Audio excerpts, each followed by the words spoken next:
Bonsoir et bienvenue sur Globe Criminel. Nous allons ensemble découvrir des histoires captivantes aux affaires les plus mystérieuses. Alors, n'attendez plus, attachez vos ceintures pour une aventure où le crime n'a pas de frontières.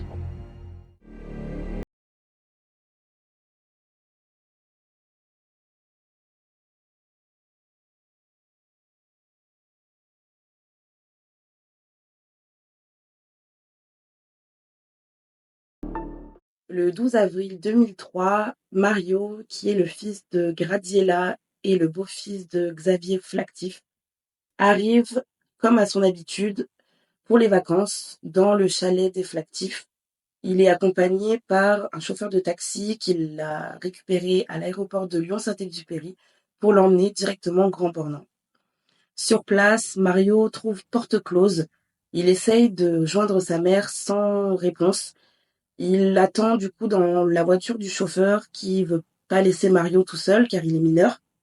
Et puis finalement, après plusieurs appels, plusieurs fois de toquer chez sa mère, il va finir par aller voir une voisine et amie du couple Flactif qui lui dit qu'elle ne les a pas vus depuis hier, donc le 11 avril. Et du coup, ils vont ensemble prévenir directement les gendarmes. Les gendarmes sont rapidement prévenus et arrivent sur place. Et malgré qu'un majeur puisse disparaître sans donner nouvelles et sans prévenir personne, les gendarmes s'inquiètent rapidement car le couple Flactif avait 3 autres enfants. Donc Sarah, 10 ans, Laetitia, 9 ans et Grégory, 7 ans. Les enquêteurs et Mario pensent directement à un accident de voiture car Xavier était connu dans la région pour rouler très rapidement sur des toutes petites routes de campagne. Mais après des heures et des heures de fouilles, ils ne trouvent rien du tout. Ils ne trouvent aucune trace d'un accident. Et donc, ils vont ouvrir chez les Flactifs et commencer une première perquisition. Après cette première perquisition, les enquêteurs, du coup, n'ont rien trouvé. Et le 14 avril, le procureur va demander une deuxième perquisition. Et là, les gendarmes vont rapidement se rendre compte que des ordinateurs portables, des affaires ont disparu au domicile des Flactifs, alors que ces mêmes affaires étaient présentes durant la première perquisition. Donc, le 22 avril, le procureur va ouvrir une information judiciaire pour enlèvement et séquestration.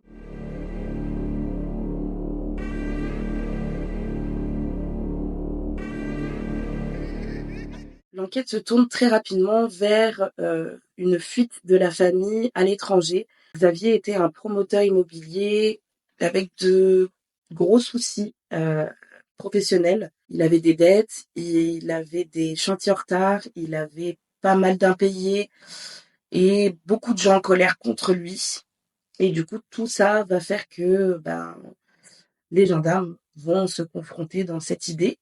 Et ils apprennent un peu plus tard que Xavier a été placé sous étroite surveillance par la brigade financière pour une histoire d'escroquerie. Et également, ils vont apprendre que toutes les sociétés que Xavier avait au Grand Bornand étaient au nom de sa femme Graziella. Le 5 mai 2003, les enquêteurs vont trouver des traces de sang nettoyées soigneusement au domicile des Flactifs. Dans ce reste de traces de sang, ils vont réussir à trouver de l'ADN et l'ADN correspond aux 5 membres de la famille disparue. Ils vont également trouver sur place des douilles d'armes à feu et, c'est horrible, des éclats de dents. Après analyse, ils vont se rendre compte que ces éclats de dents correspondent à des dents d'enfant, ce qui rend l'affaire encore plus macabre. Au chalet, les enquêteurs vont retrouver un autre ADN qui ne correspond pas à la famille Flactif ni à Mario. Alors, ils vont lancer une grande quête de prélèvement ADN sur tout le Grand Bornand, mais sans aucun résultat. Le 13 mai 2003, le véhicule de la famille Flactif est retrouvé sur le parking de l'aéroport international de Genève Et donc les gendarmes, vraiment, maintenant, pensent que la famille Flactif a fui les problèmes que Xavier a pu rencontrer au Grand Bornand. Sauf que la police judiciaire est appelée, ils vont ouvrir le coffre, et dans le coffre, ils vont retrouver de grandes quantités de sang qui a été lessivé, et la moquette du coffre a été découpée pour qu'on ne retrouve pas de traces. Et du coup, la police judiciaire va indiquer aux enquêteurs que la famille a été tuée à coups de couteau.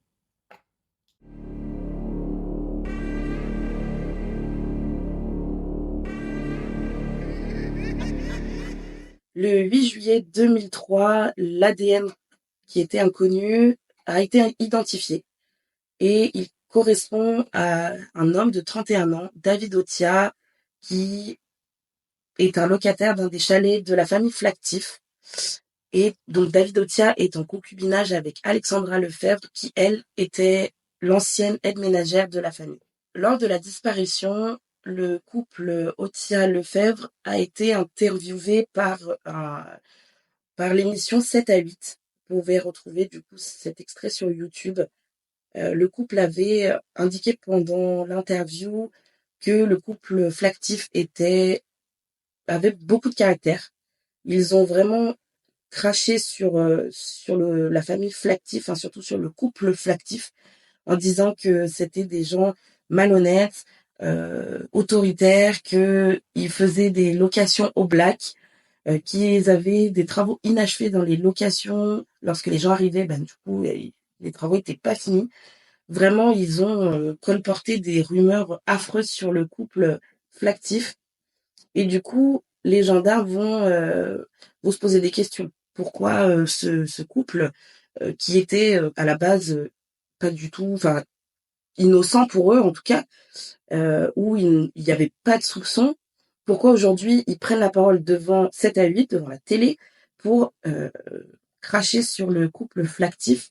Donc, ben, du coup, les gendarmes vont tout de suite recentrer l'enquête sur eux, et vont demander à David Otia de faire un prélèvement ADN, ce que Otia va complètement refuser. Les enquêteurs vont placer le couple Lefebvre-Otia sur écoute, et ils vont se rendre compte, après des heures d'écoute, que ils sont pas si innocents dans l'affaire Flactif, et qu'un autre couple, les Arenza, sont complices de tout ça.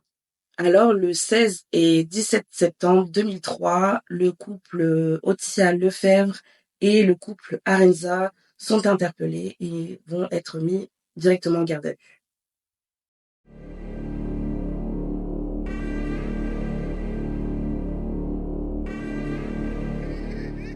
Alors, lors de sa garde à vue, David va tout de suite avouer le quintuple meurtre, et va expliquer aux enquêteurs que le 11 avril, il s'est rendu dans le domicile de la famille Flactif pour pouvoir parler à Xavier d'un problème de location.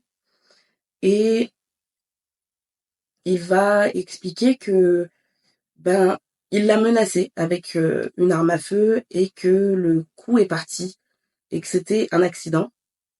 Donc les enquêteurs vont lui demander où sont les corps de la famille Flactif, parce que un corps qui disparaît, ok, mais 5. Donc, donc David Otia va les emmener dans la forêt de Thônes, qui est à 11 km du Grand Bornand, où là, David va expliquer qu'il a incendié les corps de la famille.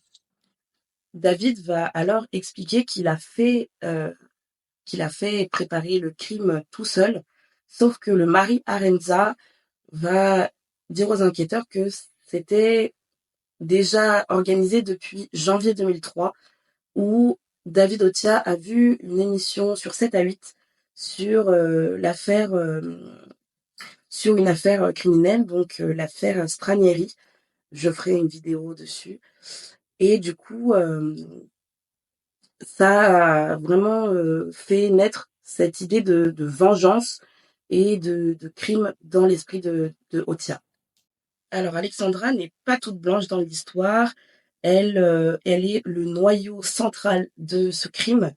Elle va faire naître dans l'esprit de David Otia cette envie de crime, malgré qu'il ait vu le reportage sur 7 à 8, elle va tous les soirs, dès qu'elle rentre du ménage de chez les Flactifs, elle va dire à David que ces gens sont vraiment ignobles avec elle, que ils lui font laver, relaver, re-relaver alors que c'était très bien passé. Et elle va vraiment faire germer dans la tête de David cette idée de meurtre, même si je pense que le reportage de 7 à 8 déjà était à son maximum. Alexandra va aider à cacher les preuves du meurtre des Flactifs avec David et le couple Aremza. Les enquêteurs vont également trouver au domicile des DVD, des téléphones portables, des ordinateurs portables qui appartenaient à la famille Flactif.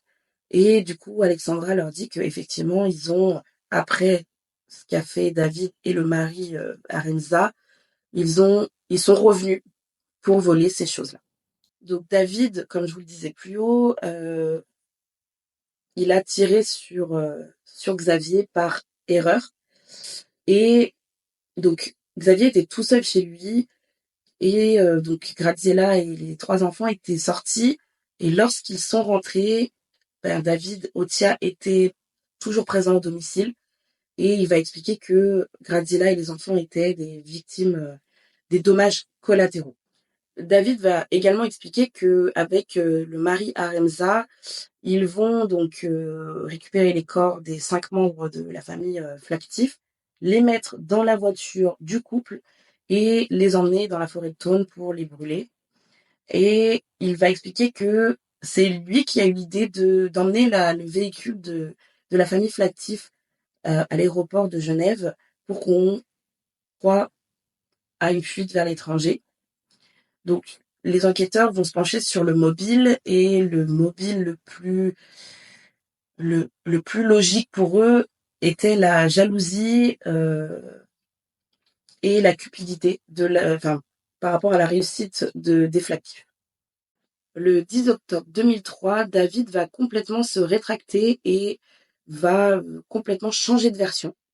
Il va dire que lorsqu'il est arrivé au domicile des Flactifs, les 5 membres de la famille étaient déjà morts et que il y avait dans la maison des Flactifs des hommes qu'il ne connaissait pas du tout et qui avaient probablement tué la famille.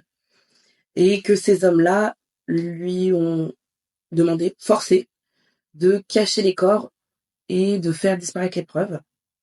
Alors, les enquêteurs vont tout de suite balayer ce nouveau revirement de situation, car les complices de Otia vont leur dire que pas du tout, que c'est David qui a bien prémédité les meurtres, fait les meurtres, caché les corps, enfin brûlé les corps, et a inventé toute cette histoire de voiture sur le parking, etc.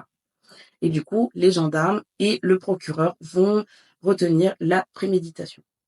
David va être entendu par un psychologue qui va signaler chez lui des troubles phobiques, narcissiques. David est quelqu'un qui fuit les émotions et qui a un self-control qui résiste à toute épreuve.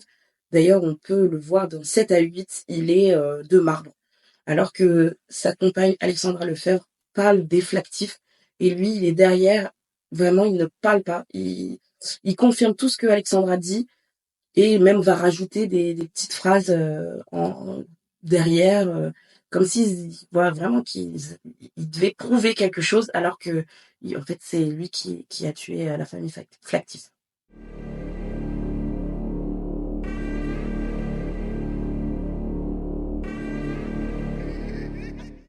Alors, qui est David Otia? Donc, David Otia est né le 23 octobre 1972. Il est né dans le Nord-Pas-de-Calais. Son père était ouvrier et sa mère était postière. Donc, il n'y a pas d'éléments dans sa jeunesse ou dans son enfance qui font penser que quelque chose pourrait arriver.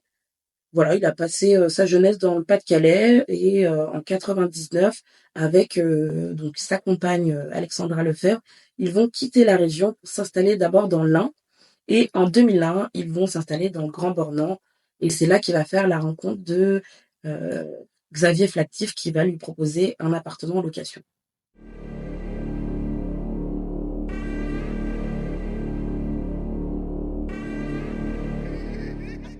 Donc le procès a lieu le 12 juin 2006 au 30 juin 2006 devant la cour d'assises de la Haute-Savoie.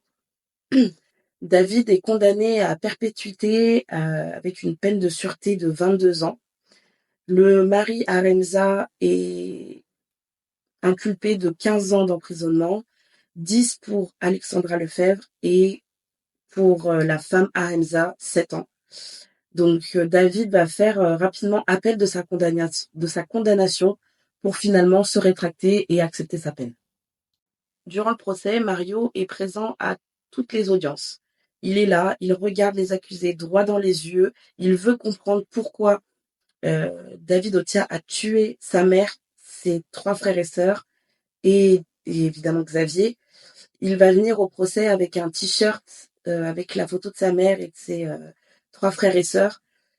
Vraiment, il veut vraiment comprendre pour faire son deuil, je pense, déjà dans un premier temps. Mario est très agacé par les mises en scène les mises en scène juridiques lors du procès. Il est agacé par les tirades interminables de son avocat ou même des avocats.